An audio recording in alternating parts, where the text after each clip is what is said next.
మందిర నిర్మాణం చురుకుగా సాగుతున్నది. బాధ్యతలు పెరిగే కొద్దీ బెన్సన్ తన సమయాన్ని వృధా చేయక శక్తి వంచన లేకుండా కష్టపడుతున్నాడు. ఉదయం బైబిల్ తరగతులు నడిపించి ఆ తరువాత ఆఫీసుకు వెళ్ళేవాడు. మధ్యలో 2 సార్లు వెళ్ళి మందిర నిర్మాణం ఎలా జరుగుతుందో చూసేవాడు. మరలా సాయంకాలం ఆఫీసు పని ముగించి బైబిల్ తరగతి నిర్వహించి మందిరానికి కావలసిన ఆర్థిక వనరులు సమకూర్చేవాడు. 10 వారాలలో $7,500 సమకూర్చాడు. మందిర నిర్మాణం దరిదాపు పూర్తి కావచ్చింది. కొంతమంది శ్రమదానం చేస్తే మరికొందరు అవసరమైన వస్తు సామాగ్రిని ఇచ్చారు.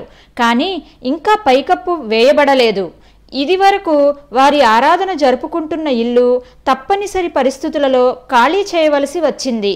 ఇంకా సిమెంట్ పని కూడా ముగించలేదు. గోడలు నేల గచ్చు వేయలేదు. కూర్చోవడానికి బెంచీలు కూడా లేవు. అయినప్పటికీ అందరూ కలిసి ఆలోచించి నూతన మందిరాన్ని ప్రతిష్ఠించి ఉజ్జీవ సభలు ఏర్పాటు చేశారు. అంతవరకు అనామకంగా ఉన్న ఆ వీధికి అప్పటి నుండి చర్చి వీధి అని పేరు వచ్చింది. కొద్ది వారాలలోనే బెన్సన్కు వచ్చిన దర్శనం నెరవేరింది. ఒకరోజు సాయంకాలం చర్చి దగ్గర ఉన్న చిన్న గదిలో ఒంటరిగా కూర్చుని ఆదివారం ప్రసంగం కోసం సిద్ధపడుతున్నాడు. 2 వ్యక్తులు అతనితో మాట్లాడడానికి వచ్చారు. బెన్సన్ వాళ్లను లోపలికి ఆహ్వానించి కూర్చోబెట్టాక ప్రత్యేక ప్రార్థన కోసం వచ్చినట్లు వాళ్ళు చెప్పారు. ఎన్నో సమస్యలు చెప్పారు. తప్పకుండా మీకోసం ప్రార్థన చేస్తాను, కానీ మొదటగా మీకు కొన్ని విషయాలు చెప్పాలి అన్నాడు.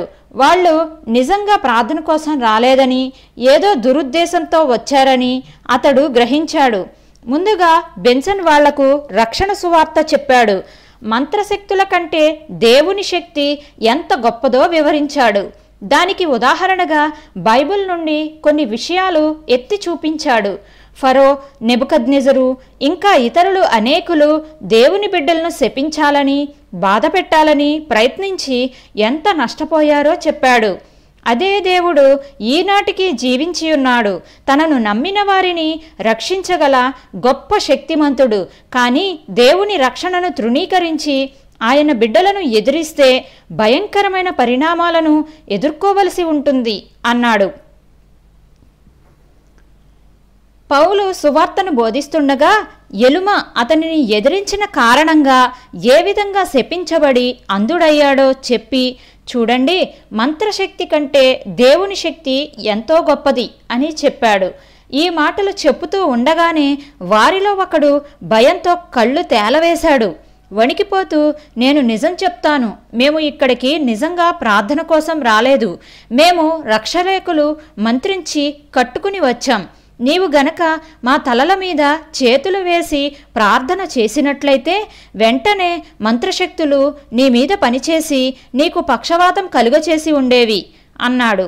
అంతలోనే ఇద్దరూ కూడా, బాబోయ్, మేం కాలిపోతున్నాం అంటూ కేకలు వేయడం మొదలుపెట్టారు. గట్టిగా ఏడుస్తూ బెన్సన్ను బ్రతిమాలుతున్నారు. బెన్సన్ వాళ్ళ మీద జాలిపడి ప్రార్థన చేశాక ఇద్దరూ స్వస్థపడ్డారు. అంతేకాదు, వాళ్ళు వాళ్ళ పాపాలను ఒప్పుకుని పశ్చాత్తాపపడ్డారు. కానీ వాళ్ళ పశ్చాత్తాపము నిజమైనదో కాదో తెలియలేదు. 4 రోజుల తరువాత ఆ ఇద్దరిలో ఒకడు విచిత్రమైన పరిస్థితులలో మరణించాడు. మరో 3 నెలలు గడిచాక రెండవ వ్యక్తి అకస్మాత్తుగా మరణించాడు. బెన్సన్ దగ్గరకు వచ్చిన వాళ్లలో మొదటివాడు చనిపోయాక వాళ్ళను పంపిన మాంత్రికుడు ఒకరోజు బెన్సన్ దగ్గరకు వచ్చాడు. నీకున్న ఆ గొప్ప శక్తి ఎక్కడి నుండి వచ్చిందో, ఆ రహస్యం ఏమిటో తెలుసుకోవాలని వచ్చాను అన్నాడు. అది నా స్వంత శక్తి కాదు, యేసు ప్రభువులో ఉన్న శక్తి అంటూ బెన్సన్ అనేక వాక్య భాగాలను చూపించాడు. అయితే అటువంటి గొప్ప శక్తి నాకు కూడా కావాలి అన్నాడు మాంత్రికుడు. అయితే అతడు యేసు ప్రభువును అంగీకరించడానికి ఇష్టపడలేదు. మాంత్రిక గురువులమైన మేము కొంతమందిని కలిసి నీ విషయం మాట్లాడుకున్నాము. నీ మీద మా మంత్రశక్తులు ప్రయోగించి నిన్ను వదిలించుకోవాలని ప్రయత్నించాం. అయితే మా ప్రయత్నమేమీ సాగలేదు. నీలో ఉన్న ఈ గొప్ప శక్తి నీకు ఎలా వచ్చిందో మాకు అర్థం కాలేదు అన్నాడు.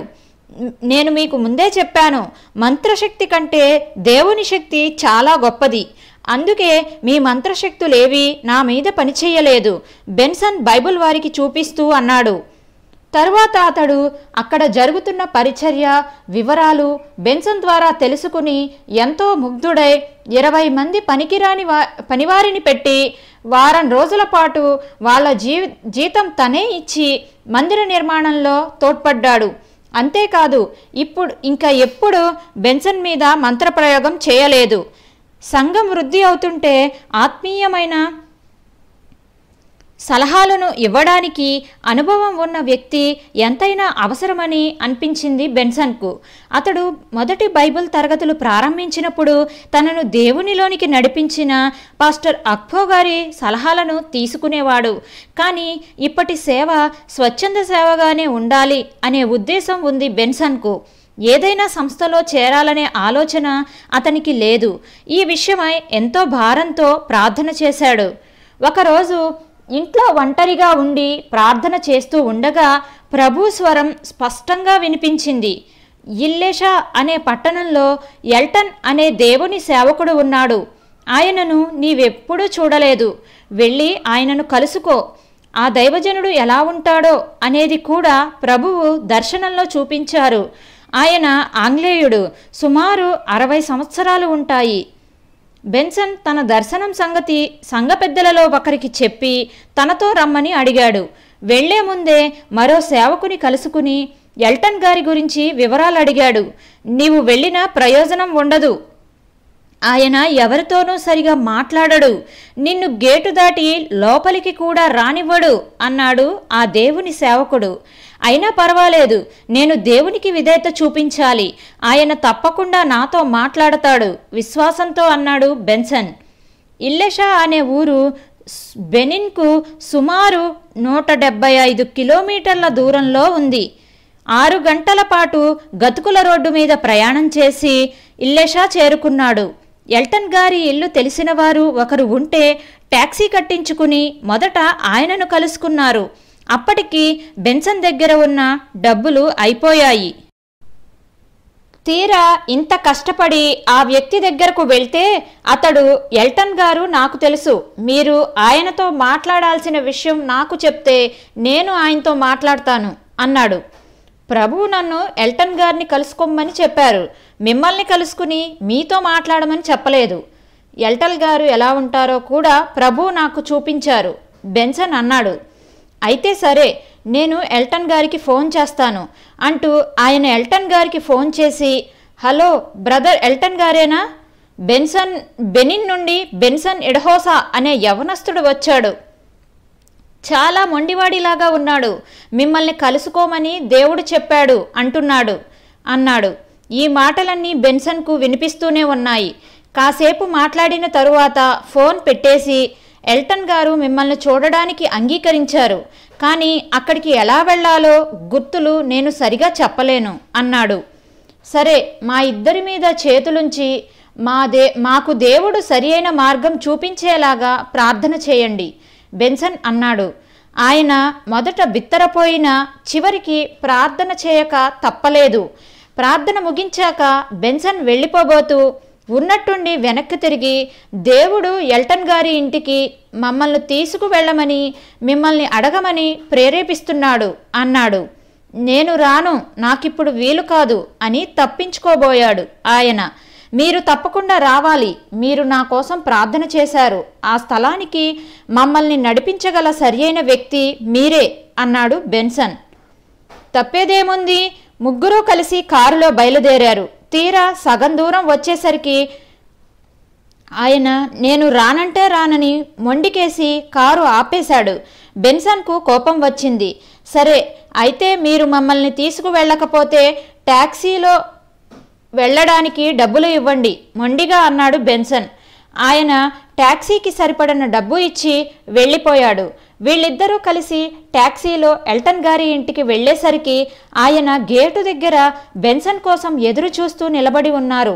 బెన్సన్ను చూడగానే, బెనిన్ నుండి వచ్చింది నీవేనా అని అడిగి సాదరంగా వారిని లోపలికి ఆహ్వానించారు. మీరు ఎల్టన్ గారే కదూ, దేవుడు మిమ్మల్ని నాకు చూపించాడు. మిమ్మల్ని కలుసుకోమని, సేవలో నాకు సలహా ఇచ్చేటందుకు, నాకు ఆత్మీయ తండ్రిగా ఉండమని, మిమ్మల్ని అడగమని నాకు చెప్పారు. బెన్సన్ కరచలనం చేస్తూ అన్నాడు. లోపలికి రండి, మనం చాలా విషయాలు మాట్లాడాలి ఎల్టన్ గారు అన్నారు. లోపల కూర్చుని టీ త్రాగుతుంటే, నిన్ను గూర్చి విన్నాను, నిన్ను చూడాలని కొద్ది కాలంగా అనుకుంటున్నాను. దేవుడు నిన్ను ఇక్కడికి తీసుకుని వచ్చినందుకు నేను చాలా సంతోషిస్తున్నాను ఎల్టన్ గారు అన్నారు. మిమ్మల్ని కలుసుకోనివ్వకుండా సాతాను చాలా ఆటంకాలు కల్పించాడు. అయినప్పటికీ ఇది దేవుని చిత్తమని నాకు తెలుసు బెన్సన్ అన్నాడు. తరువాత బెనిన్ పట్టణంలో తమ సంఘం ద్వారా జరిగిస్తున్న పరిచర్య వివరాలు బెన్సన్ అతనితో ఉన్న సంఘ పెద్ద చెబుతుంటే ఎల్టన్ గారు శ్రద్ధగా విన్నారు. మీరు ఏదైనా సలహా కానీ సహాయం కానీ చేస్తే నేను మీకు ఎంతో కృతజ్ఞుడిగా ఉంటాను. మా సంఘస్థులు ఎంతో త్యాగంతో ఆలయ నిర్మాణానికి సహాయపడుతున్నారు. అయినా సరే ఇంకా పైకప్పు వేయలేదు అని బెన్సన్ అన్నాడు. అంతా విని ఎల్టన్ గారు, నేను పైకప్పు వేయడానికి సహాయం చేస్తాను. అమెరికాలో నా స్నేహితుడు గోర్డన్ లిండిసే అనే ఆయన ఉన్నారు. మీ వంటి స్వచ్ఛంద సేవకు ఆయన తప్పకుండా సహాయం చేస్తారు అన్నారు.